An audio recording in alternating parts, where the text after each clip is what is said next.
Sabe aquele filósofo que você tanto admira, o cara que disse Deus está morto? Friedrich Nietzsche. Ele foi um dos maiores pensadores de todos os tempos, mas o que pouca gente sabe é que sua vida terminou em um dos mistérios mais intrigantes da história da filosofia. Quer saber como um dos maiores gênios da humanidade perdeu a razão? Imagine a cena. Turim, 1889. Nietzsche, o homem que desafiou todas as convenções, abraça um cavalo que está sendo chicoteado. Esse ato, aparentemente simples, foi o ponto de ruptura. O que se passou na mente dele naquele momento? E o que levou um dos maiores filósofos da história à loucura? Prepare-se para uma jornada pela mente de Nietzsche, explorando sua filosofia, suas lutas internas e o enigma que continua a fascinar o mundo até hoje. Certo, meu amigo?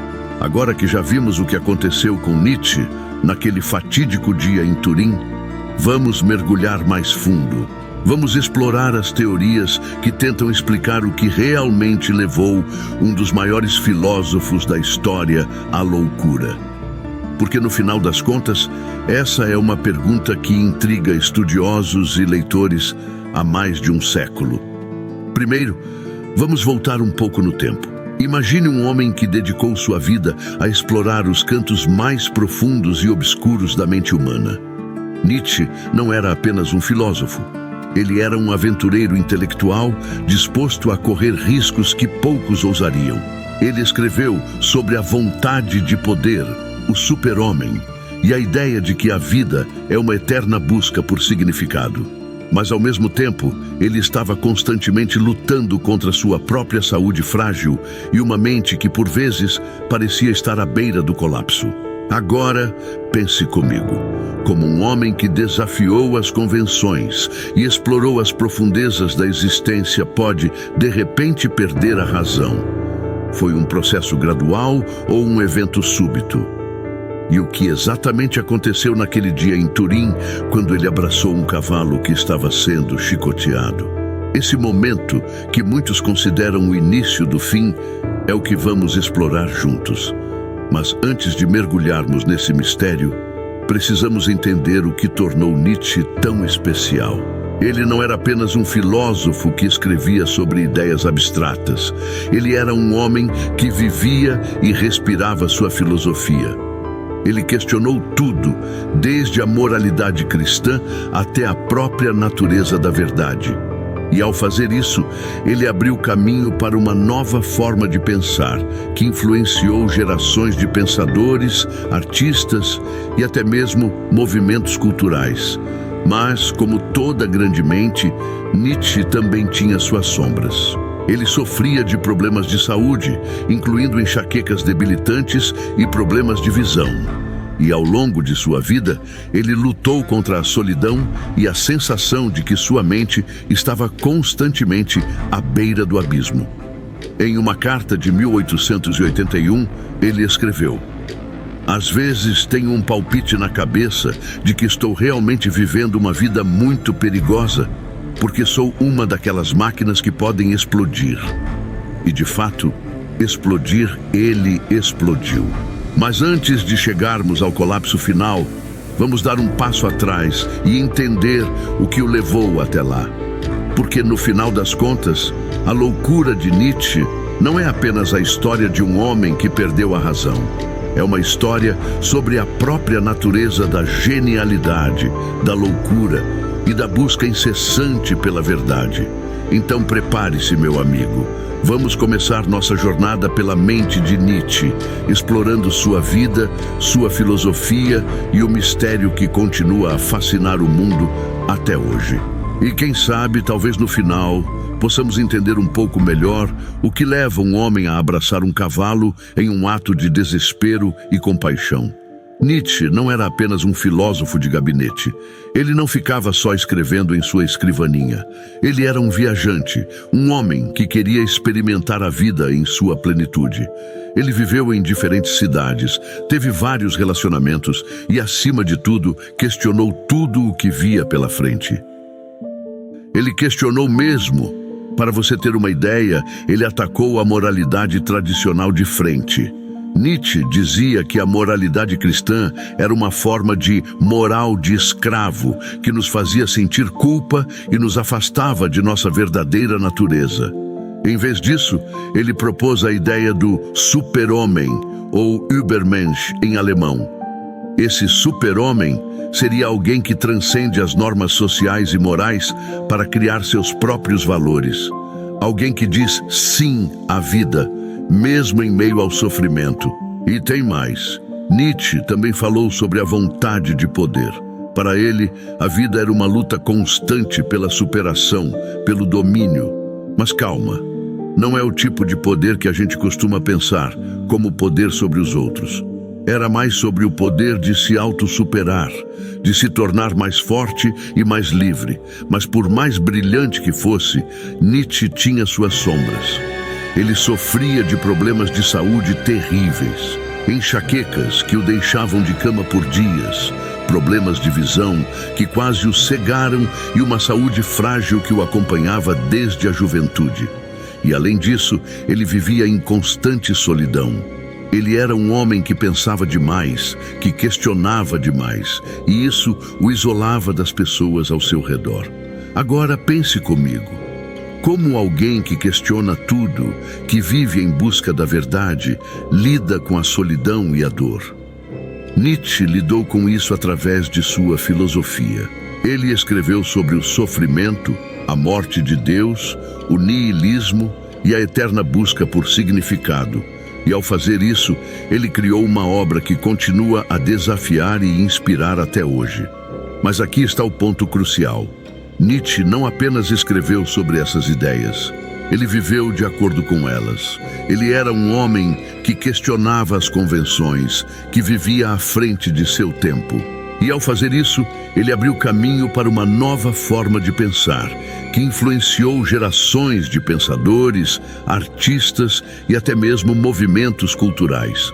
Mas, como toda grande mente, Nietzsche também tinha suas contradições. Ele falou sobre a vontade de poder, mas ao mesmo tempo era um homem frágil e solitário. Ele questionou a moralidade, mas em seus momentos mais sombrios, ele pode ter se sentido perdido e sem rumo. E é aí que entra o mistério do abraço do cavalo. Então, meu amigo, agora que você já sabe um pouco sobre a vida e a filosofia de Nietzsche, estamos prontos para mergulhar no enigma do abraço do cavalo. Vamos explorar o que realmente aconteceu naquele dia em Turim e tentar entender como um dos maiores pensadores da história perdeu a razão. Mas antes de continuarmos, quero que você pense sobre isso. O que leva um homem a abraçar um cavalo em um ato de desespero e compaixão? E como isso se relaciona com sua filosofia e sua busca pela verdade? Vamos em frente e desvendemos esse mistério juntos. Primeiro, vamos falar sobre as mudanças de humor e comportamento. Nietzsche sempre foi um homem de extremos, mas nos últimos anos de sua vida, essas oscilações ficaram ainda mais acentuadas. Ele alternava entre momentos de profunda introspecção e explosões de entusiasmo e júbilo. Em cartas, ele descreveu sua mente como uma máquina que pode explodir, uma metáfora que, no final das contas, se mostrou assustadoramente precisa. E então vieram as visões e os delírios. Nietzsche começou a ter visões e delírios, acreditando-se um profeta ou uma figura messiânica. Ele assinava suas cartas como Dionísio e o crucificado, um sinal claro de que sua mente estava começando a se perder em um mundo de fantasia e ilusão. E claro, não podemos esquecer da famosa carta de 1881. Nela, Nietzsche expressou seu medo de que sua mente fosse uma máquina que pode explodir. Essa carta é um prenúncio claro do colapso que estava por vir. E como veremos, esse medo acabou se concretizando de forma trágica. Mas o que exatamente causou essas mudanças? Foi uma doença física, como a sífilis, que o afligia? Ou foi sua filosofia que o levou a questionar tudo, incluindo sua própria sanidade? Talvez tenha sido uma combinação de fatores, incluindo sua saúde frágil, sua introspecção profunda e sua busca incessante pela verdade. E é aí que entra o mistério. Porque no final das contas, a loucura de Nietzsche não é apenas a história de um homem que perdeu a razão. É uma história sobre a própria natureza da genialidade, da loucura e da busca incessante pela verdade. E como veremos, esse mistério continua a fascinar o mundo até hoje. Era janeiro de 1889 e Nietzsche estava hospedado em Turim, na Itália. Ele estava passando por um período de intensa produção intelectual. Mas, ao mesmo tempo, havia algo de errado. Ele estava agitado, mais instável emocionalmente do que o normal. E então, em um dia aparentemente comum, ele testemunhou algo que mudou tudo. Nietzsche estava caminhando pelas ruas de Turim quando viu um cocheiro chicoteando violentamente um cavalo. A cena foi brutal e Nietzsche, que sempre teve uma profunda empatia pelos animais, não conseguiu ficar indiferente. Ele correu em direção ao cavalo, abraçou-o e, segundo relatos, começou a chorar incontrolavelmente. Esse ato, o abraço do cavalo, é um dos momentos mais emblemáticos e misteriosos da vida de Nietzsche. Mas por que esse episódio é tão importante? Bem, para começar, ele marca uma ruptura clara com a realidade. Nietzsche, um homem conhecido por sua mente lógica e racional, estava agora agindo por impulso, movido por uma emoção profunda e visceral. E mais do que isso, o abraço do cavalo simboliza a própria luta de Nietzsche contra o sofrimento e a crueldade do mundo. Pense comigo, Nietzsche sempre falou sobre a vontade de poder, a ideia de que a vida é uma luta constante pela superação. Mas naquele momento, ele não estava lutando, ele estava abraçando, ele estava mostrando compaixão, empatia e talvez até mesmo uma aceitação do sofrimento. Esse ato pode ter sido uma tentativa de encontrar conforto e redenção no sofrimento, um tema recorrente em sua filosofia. E claro, o abraço do cavalo foi apenas o começo. Nos dias seguintes, o comportamento de Nietzsche se tornou cada vez mais errático. Ele começou a escrever cartas estranhas, assinando-as como Dionísio e o Crucificado. Ele se referia a si mesmo como o sucessor de um deus agora morto, e seu discurso era acompanhado por um constante improviso no piano, cantando e dançando como se estivesse possuído. Um amigo próximo, Franz Overbeck, foi chamado para buscá-lo. Overbeck descreveu Nietzsche como estando completamente imerso em seu mundo louco, incapaz de reconhecer a si mesmo, mas ainda assim mantendo uma clareza sobre a identidade de outras pessoas. Esse contraste entre a lucidez e a loucura é um dos aspectos mais intrigantes do colapso de Nietzsche. Mas o que realmente causou esse colapso? Vamos explorar algumas teorias. Primeiro, há a teoria da doença física. Alguns argumentam que Nietzsche sofria de sífilis terciária, uma doença que pode causar danos graves ao sistema nervoso. Outros sugerem que ele pode ter tido uma encefalite ou outra doença neurológica. Mas, embora essas teorias sejam plausíveis, elas não explicam completamente a complexidade do seu colapso. Outra teoria é a psicológica. Nietzsche era um homem que vivia em constante introspecção, explorando os cantos mais profundos e obscuros da mente humana. Essa busca incessante pela verdade e pelo significado pode ter levado a uma sobrecarga mental. Ele mesmo escreveu: "Quem olha para dentro de si mesmo como para um vasto espaço cósmico e carrega galáxias dentro de si, sabe como todas as galáxias estão erradas. Elas levam diretamente ao caos e ao labirinto da existência." E claro, há a teoria filosófica. Nietzsche desafiou as convenções de sua época, questionando tudo, desde a moralidade até a existência de Deus. Sua filosofia, marcada por uma busca incessante pela verdade e pela superação, pode ter refletido e exacerbado suas lutas internas. Ele estava, em muitos aspectos, à frente de seu tempo. E essa solidão intelectual pode ter contribuído para sua instabilidade mental. Mas no final das contas, a loucura de Nietzsche é um mistério. Talvez seja uma combinação de fatores físicos, psicológicos e filosóficos. Talvez seja algo que nunca entenderemos completamente. Mas o que sabemos é que naquele dia em Turim, Nietzsche abraçou um cavalo, e esse ato simbolizou sua profunda empatia e, ao mesmo tempo, marcou o início de seu colapso final. Vamos começar com a possibilidade de que a loucura de Nietzsche tenha sido causada por uma doença física. E acredite, essa é uma teoria que tem bastante fundamento. Nietzsche sofria de uma série de problemas de saúde ao longo de sua vida. Ele tinha enxaquecas terríveis, problemas de visão e até mesmo dores estomacais crônicas. E, em seus últimos anos, ele desenvolveu sintomas que muitos acreditam serem indicativos de sífilis terciária. Agora, você pode estar se perguntando: o que é sífilis terciária? Bem, a sífilis é uma doença sexualmente transmissível que, se não tratada, pode causar danos graves ao sistema nervoso. E na sua fase terciária, pode levar a sintomas neurológicos como delírios, mudanças de personalidade e, eventualmente, demência. Alguns biógrafos de Nietzsche argumentam que ele pode ter contraído a doença em seus anos de estudante, quando era conhecido por frequentar bordéis. Mas será que essa é a resposta definitiva?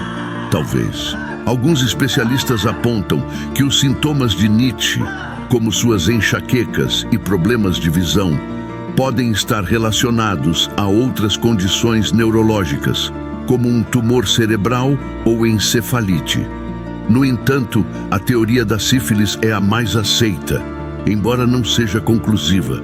Agora vamos falar sobre a possibilidade de que a loucura de Nietzsche tenha sido causada por fatores psicológicos. E aqui temos que considerar o estilo de vida e a personalidade de Nietzsche. Ele era um homem que vivia em constante introspecção, explorando os cantos mais profundos e obscuros da mente humana. Ele escreveu sobre a vontade de poder, o super-homem, e a ideia de que a vida é uma eterna busca por significado. Mas pense comigo, essa busca incessante pela verdade e pelo significado pode ter sido extenuante. Nietzsche vivia em um mundo de ideias, e esse mundo era muitas vezes sombrio e solitário. Ele questionava tudo, desde a moralidade até a existência de Deus, e essa constante busca por respostas pode ter levado a uma sobrecarga mental. Além disso, Nietzsche sofria de depressão e ansiedade. Ele tinha momentos de profunda introspecção, seguidos por explosões de entusiasmo e júbilo. E em seus últimos anos, ele se tornou cada vez mais isolado, vivendo em uma solidão quase completa. Essa combinação de introspecção profunda, isolamento e instabilidade emocional pode ter contribuído para seu colapso. E, finalmente, temos a teoria de que a própria filosofia de Nietzsche pode ter refletido e exacerbado suas lutas internas. Nietzsche era um filósofo que desafiava as convenções, questionando tudo, desde a moralidade até a existência de Deus. Ele propôs a ideia do super-homem, um indivíduo que transcende as normas sociais e morais para criar seus próprios valores. E ele falou sobre a vontade de poder, a ideia de que a vida é uma luta constante pela superação. Mas, pense comigo, essas ideias podem ter sido uma manifestação de suas próprias lutas internas.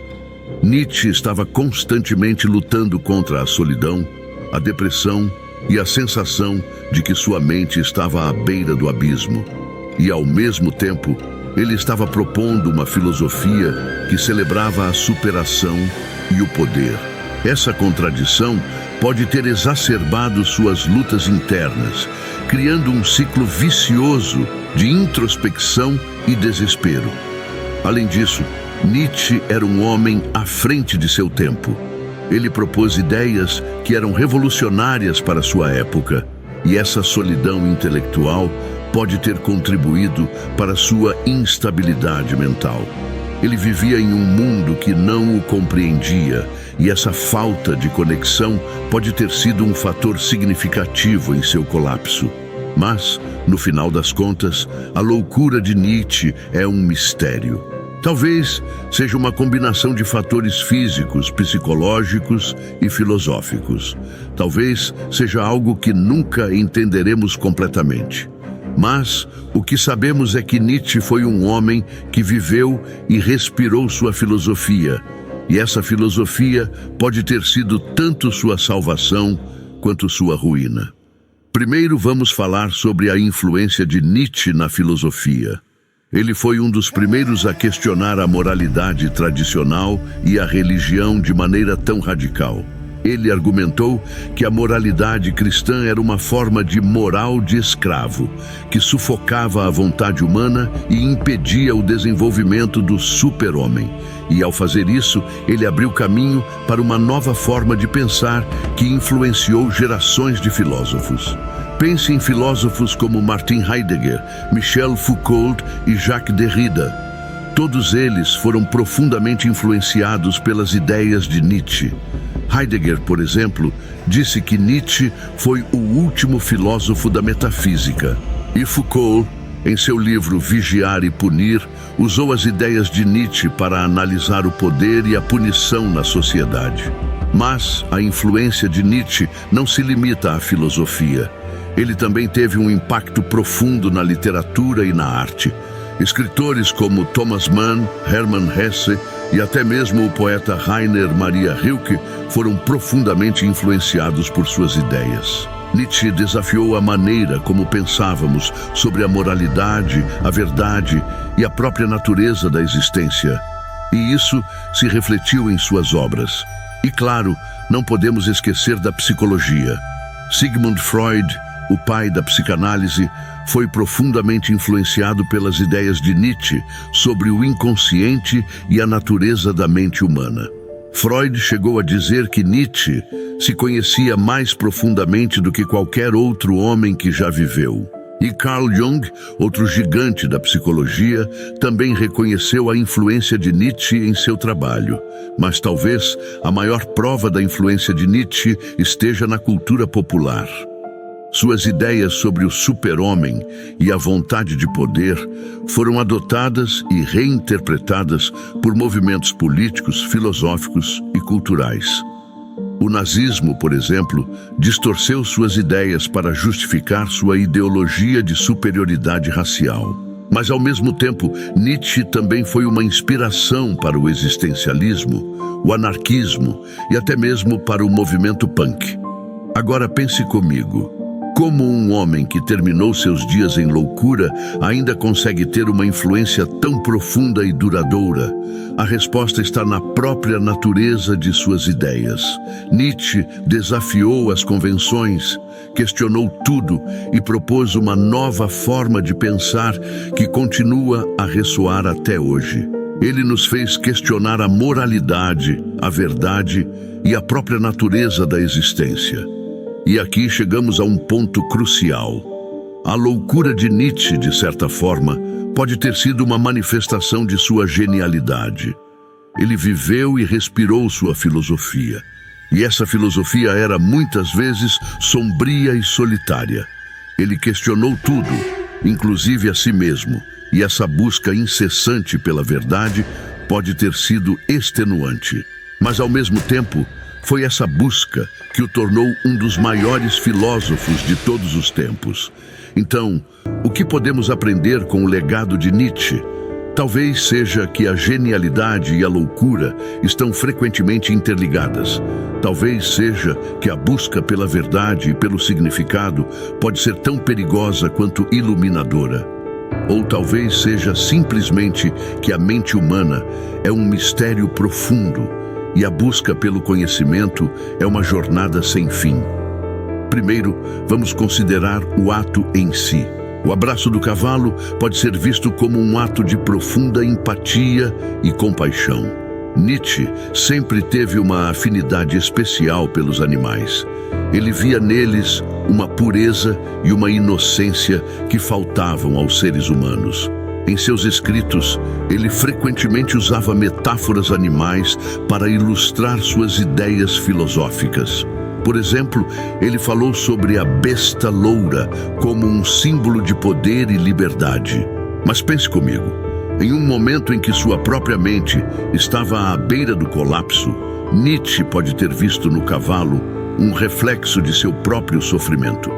O cavalo, sendo chicoteado e sofrendo, pode ter simbolizado a crueldade e a insensibilidade do mundo. E ao abraçar o cavalo, Nietzsche pode ter estado tentando encontrar conforto e redenção no sofrimento, um tema recorrente em sua filosofia. Além disso, o abraço do cavalo pode ser visto como um ato de desespero. Nietzsche estava passando por uma profunda crise existencial. Ele havia questionado tudo, desde a moralidade até a existência de Deus, e estava lutando para encontrar um sentido para a vida. Em seus últimos anos, ele se sentia cada vez mais isolado e incompreendido. E talvez o abraço do cavalo tenha sido uma tentativa desesperada de se conectar com algo, qualquer coisa que pudesse aliviar sua dor. E claro, há a possibilidade de que o abraço do cavalo tenha sido um sinal de seu colapso mental. Nietzsche estava, naquele momento, à beira da loucura. Ele havia começado a ter visões e delírios, e seu comportamento estava se tornando cada vez mais errático. O abraço do cavalo pode ter sido um ato impulsivo, movido por uma mente que estava perdendo o contato com a realidade. Mas o que realmente se passava na mente de Nietzsche naquele momento? Infelizmente, não temos uma resposta definitiva. Nietzsche nunca escreveu sobre o episódio do cavalo, e seus registros médicos e cartas não fornecem uma explicação clara. O que sabemos é que nos dias seguintes, seu comportamento se tornou cada vez mais perturbado. Ele começou a assinar suas cartas como Dionísio e o Crucificado, e seu discurso era acompanhado por um constante improviso no piano. Alguns estudiosos argumentam que o abraço do cavalo foi um ato de loucura lúcida. Eles sugerem que, mesmo em seu estado de colapso mental, Nietzsche manteve um certo grau de consciência e intencionalidade. O abraço do cavalo pode ter sido uma expressão simbólica de sua filosofia, uma tentativa de encontrar significado e conforto no sofrimento. Outros argumentam que o episódio foi um sinal claro de que Nietzsche havia perdido o contato com a realidade. Eles apontam para seus escritos cada vez mais desconexos e suas cartas assinadas com nomes divinos como evidências de que sua mente estava se desintegrando. Mas talvez a verdade esteja em algum lugar no meio. Talvez o abraço do cavalo tenha sido um ato que refletiu tanto a genialidade quanto a loucura de Nietzsche. Talvez tenha sido uma expressão de sua profunda empatia e, ao mesmo tempo, um sinal de seu colapso mental. E talvez seja essa ambiguidade que torna o episódio tão fascinante e debatido. Então, o que podemos concluir sobre o abraço do cavalo? Talvez seja que, mesmo em seus momentos mais sombrios, Nietzsche continuou a questionar, a sentir e a buscar significado. Talvez seja que a linha entre a genialidade e a loucura é tênue e que a busca pela verdade pode ser tão dolorosa quanto iluminadora. Ou talvez seja simplesmente que a mente humana é um mistério profundo e a busca pelo conhecimento é uma jornada sem fim. E assim encerramos nossa exploração do abraço do cavalo. Espero que essa jornada tenha te feito refletir, não apenas sobre o episódio em si, mas também sobre a própria natureza da empatia, da loucura e da busca pela verdade. E quem sabe, talvez no final, possamos entender um pouco melhor o que leva um homem a abraçar um cavalo em um ato de desespero e compaixão.